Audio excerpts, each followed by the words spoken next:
Hi, this wellness session is provided to you by the Contra Costa Health Services Wellness Team. Please contact CCHS Wellness at cchealth.org if you have any questions.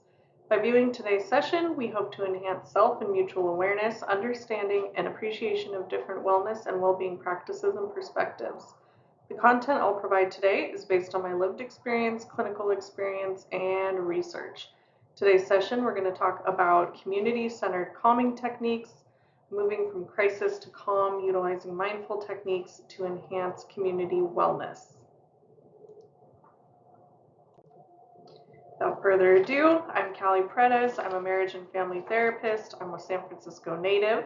I grew up with a lot of community, and with that comes a lot of communication. So this topic is near and dear to my heart. I think it's also very relevant for our context these days as well.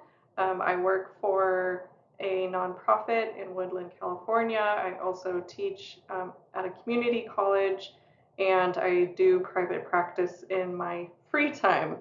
So without further ado, let's get into our agenda. So we're going to look at the introduction. We're going to look at some grounding techniques for when we are in crisis. We're going to look at why communication matters. We're going to look at calming communication and principles. Then we're going to look at our key steps for moving from crisis to calm. And then, of course, to take it into a community and wellness place, we're going to look at benefits in a community setting, and then a few tips for building crisis response. Grounding techniques are always good to know, no matter what.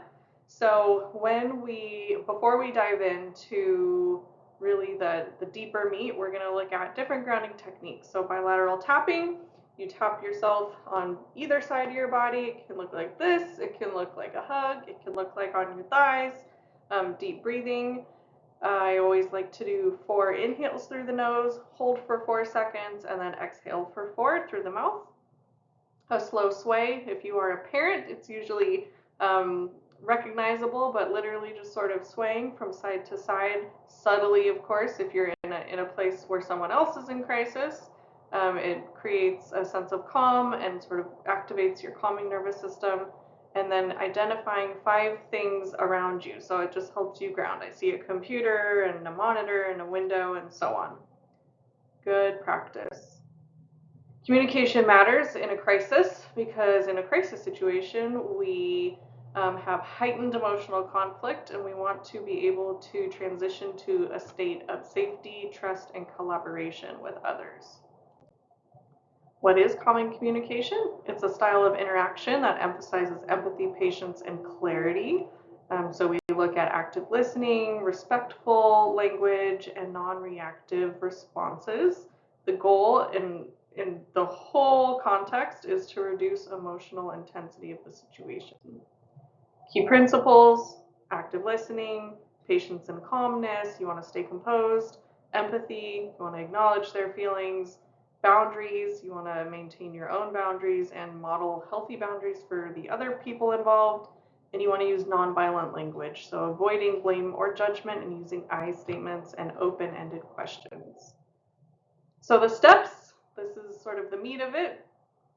If you are in a crisis situation yourself, or you're in a community setting where there's a crisis situation and you're able to sort of engage with the person in crisis, you want to be able to acknowledge the crisis. Hey, I see that you're having a really hard time. You want to validate the person. You want to stay calm. So that's how you stay in control of the situation. If I lose my cool, then the whole situation is escalated.